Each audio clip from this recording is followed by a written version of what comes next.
35 सालों से लोग कहते हैं कि ओबीसी और एससी का एक होता है ना कि वो जनरल कैटेगरी के थे, वो सरकार चला रहे थे तो वो बेहतर नहीं।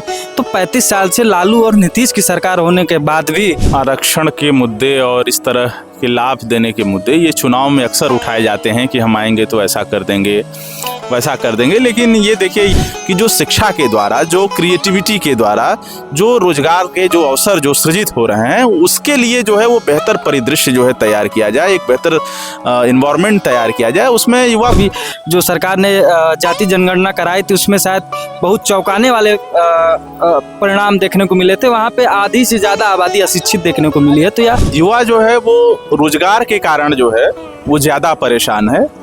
बाकी अन्य चीज़ें जो हैं वो उत्प्रेरक का कार्य कर सकती हैं। हमें लगता है ये जो जेनजी के नाम पे एक माहौल सा बनाया गया है कि ये, लेकिन इंडिया में जेनजी का ऐसा कोई प्रोटेस्ट देखने को नहीं मिल रहा है। इसमें हर वर्ग और जो इस्लाम में जो भड़के में जो सन्निहित जो हिंसा को लेकर के जो है कई चीज़ें उठ रही थी, तो उसके खिलाफ जो है वो लोगों ने उठाया कि ऐसी बात नहीं है, मोहम्मद जो है वो शांति और सौहार्द। इंडिया के अंदर में आंदोलन होता है तो जाहिर सी बात है उस होने वाले देश में कहीं भी कोई भी चुनाव होगा तो उसका प्रभाव पड़ेगा। बगल देश नेपाल में अगर कोई दंगा होता है, कोई बात होती है तो उसका प्रभाव इंडिया में। धूप, गर्मी, पसीना, जिससे आपकी स्किन पर खुजली और दांत की समस्या बढ़ना आम बात है। लगाए दादू मलहम एंड लोशन और करे खुजली का काम तमाम। देश में लगातार हालात गंभीर नजर आ रहे हैं, जहां एक और अभी कुछ समय पहले उत्तराखंड, कर्नाटक और लद्दाख में अभी भी छात्रों द्वारा, विद्यार्थियों द्वारा प्रोटेस्ट किया जा रहा है। वहीं पे कम्युनल वायलेंस भी लगातार बढ़ते नजर आ रहे हैं, जहां आई लव मोहम्मद जैसे बड़ा मुद्दा पूरे देश को हिला के रख दिया। वहीं पे कल ही वाराणसी के मदनपुरा में भी एक कम्युनल दंगा हुआ। उसी तरीके से अगर देखा जाए तो बिहार चुनाव भी काफ़ी नज़दीक हैं। क्या ये चीज़ें बिहार चुनाव पे अपना असर डाल सकती हैं? क्योंकि युवाओं के अंदर इस समय अलग आक्रोश देखने को मिल रहा है, वहीं दूसरी ओर कम्युनल चीज़ें भी लगातार बढ़ती नज़र आ रही हैं। क्या देखने को मिल सकता है इस बार बिहार चुनाव में? देखिए, आपने दो मुद्दे उठाए हैं। एक तो जो देश में बढ़ती हुई अराजकता की स्थिति देखने में जो सामने आ रही है, और दूसरा जो है आपने बिहार के चुनाव का मुद्दा जो है उठाया है। ये मैं समझता हूं कि पहले इन दोनों मुद्दों पर अलग अलग विचार जरूरी है, फिर आप इन दोनों को एक साथ लेके देख सकते हैं। देखिए, आपने कहा कि युवाओं का असंतोष जो है वो लगातार कई राज्यों में बढ़ता जा रहा है।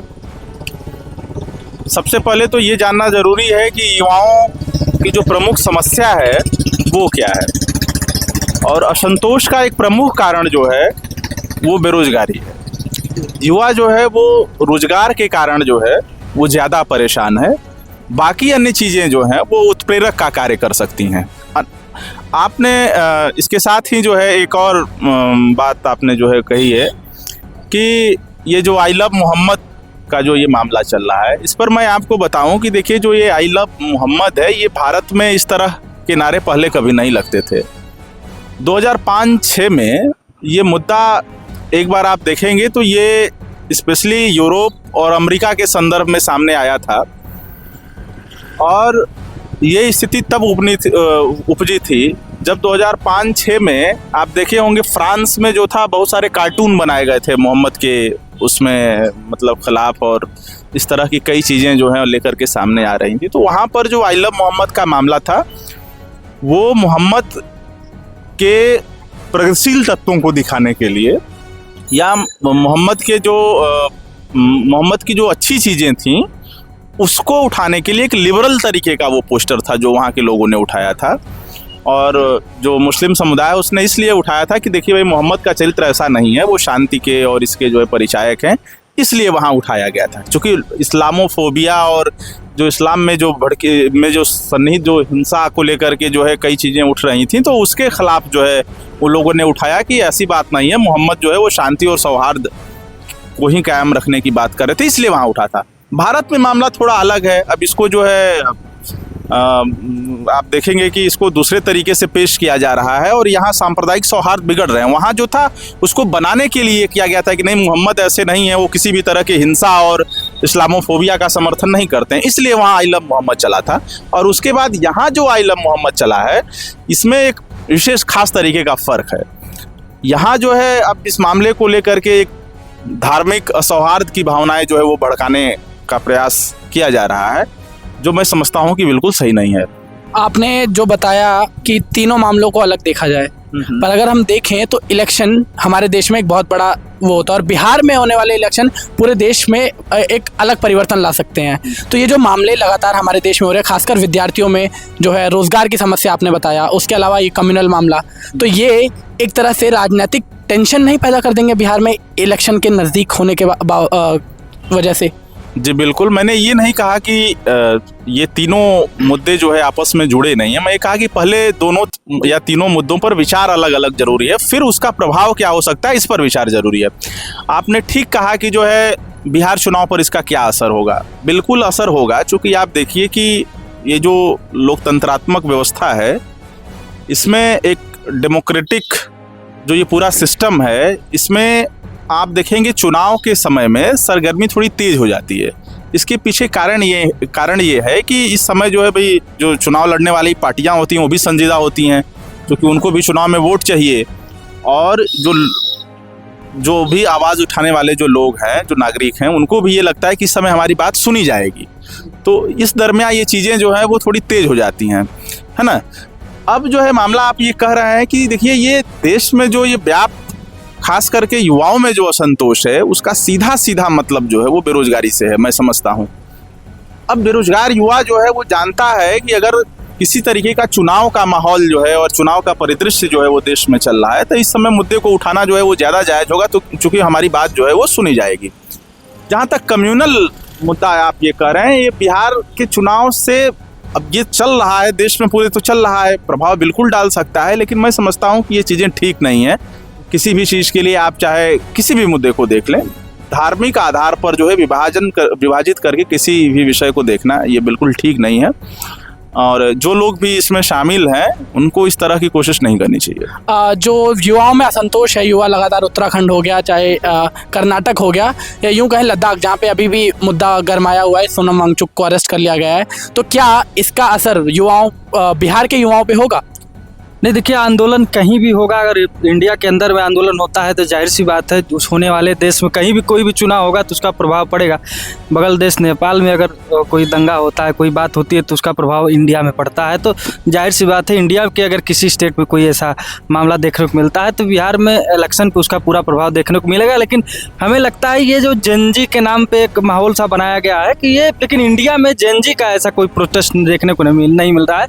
इसमें हर वर्ग के लोग, चाहे वो मिलेनियम हो चाहे वो जेनजी हो, हर वर्ग के लोग उसमें बढ़ चढ़ के हिस्सा ले रहे हैं। चूँकि बेरोजगारी सिर्फ जेनजियों के पास नहीं है, बेरोजगारी उनके जो पूर्वज मान सकते हैं, उनको मिलेनियम जो है उनके पास भी वो समस्याएं हैं। तो हमें लगता है कि यह एक वर्ग का आंदोलन नहीं है। चूँकि बेरोजगारी है तो विद्यार्थियों के बीच में आंदोलन तो चलता रहेगा।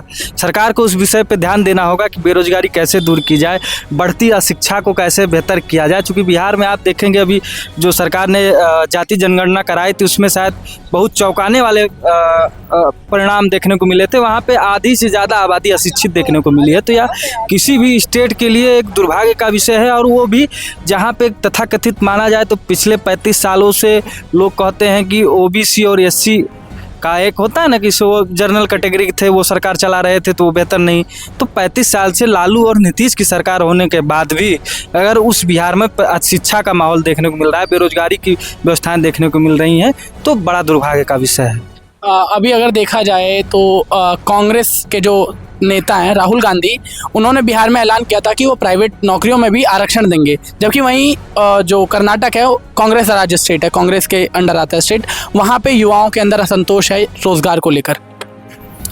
देखिए ये आरक्षण के मुद्दे और इस तरह के लाभ देने के मुद्दे ये चुनाव में अक्सर उठाए जाते हैं कि हम आएंगे तो ऐसा कर देंगे, वैसा कर देंगे। लेकिन ये देखिए ये राजनीतिक पार्टियों के अपने हित हैं, इनको ऐसे देखा जाना चाहिए। वो तो चुनाव के समय जिस तरह की रेवड़ियाँ बांटी जाती हैं उसमें ये भी कह दिया जाएगा कि हम आएंगे तो ये कर देंगे, लेकिन इनका कोई विशेष जो है वो नहीं है। पता नहीं आने के बाद फिर कभी कभी लोग मुकर भी जाते हैं इससे कि ऐसा नहीं होना चाहिए। लेकिन मैं समझता हूँ देखिए आरक्षण जो है वो पहले से जो है वो संवैधानिक प्रावधान है ही आरक्षण को लेकर के, संविधान में उसके लिए व्यवस्थाएं दी गई हैं, उसके आधार पे चल ही रहा है।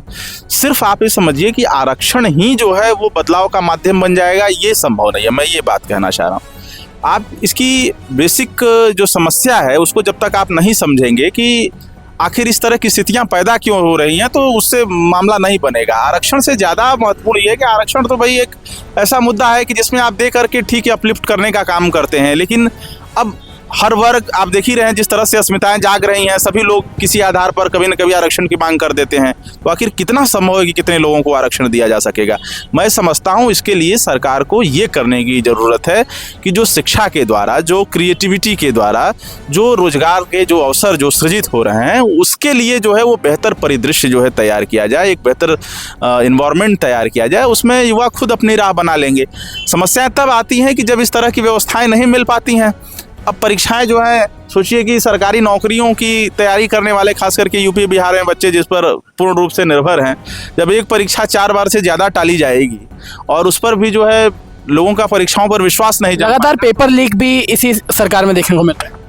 जी देखिए, अब इस सरकार में मैं तो ये नहीं कहूँगा कि इसी सरकार में पहले भी जो भी था वो मामला रहा होगा या नहीं रहा होगा, मैं उस पर कुछ विशेष नहीं कहूँगा। लेकिन अभी कारण क्या है कि ये थोड़ा सा सोशल मीडिया एक्टिव है, सारी चीज़ें जो है वो खबरों में आ जाती हैं, पता चल जाता है कि क्या समस्याएं चल रही हैं। लेकिन हाँ, ये एक मुद्दा तो है ही कि समस्याएं बहुत जटिल हैं और पेपर जो है वो लगातार टल रहे हैं। अब लंबे समय से तैयारी कर रहे विद्यार्थी जो है, सोचिए कि अगर एक बंद कमरे में कई सालों से जो है वो लगे हुए हैं एक ही परीक्षा के लिए और वो परीक्षाएँ टल जाएंगी, उसमें उनका विश्वास नहीं जम पाएगा परीक्षाओं पर, तो उनके भीतर एक जो है आंतरिक असंतोष जो है अपने आप व्याप्त हो जाता है। और ऐसी स्थिति में अब युवा क्या करेंगे? उनके पास कोई तो चारा नहीं है। तो भाई डेमोक्रेसी में सबसे बड़ी चीज़ है कि जो असहमति होती है वो अपना एक जो है वो महत्वपूर्ण स्थान रखती है। अब उनके पास क्या चारा है? अपनी आवाज़ जो है वो सरकार तक कैसे पहुंचा पाएंगे? तो ये तो करना ही चाहिए। एक आपको शेर मैं सुना देता हूँ कि भाई कोई भी आदमी जब आपकी बात नहीं सुन रहा हो तो उसके लिए यही है कि बहरा हूँ तो चाहिए दोना हो इल्तफात, सुनता नहीं हूँ बात मुकर्रर कहे बगैर। तो जब तक आप कोई बात मुकर्रर कहेंगे तो उसके लिए तो आवाज़ करनी ही होगी। अब इसके लिए जो है जाहिर सी बात है डेमोक्रेटिक सिस्टम में एक ही तरीका होता है कि भाई आप अपनी आवाज़ कैसे असहमति का जाहिर करेंगे, तो विरोध प्रदर्शन इसी के द्वारा कर सकते हैं, वही युवा कर रहे हैं। तो आखिरी सवाल पे आते हैं, क्या युवाओं के अंदर का यह असंतोष बिहार इलेक्शन पे बड़ा प्रभाव डालने वाला है?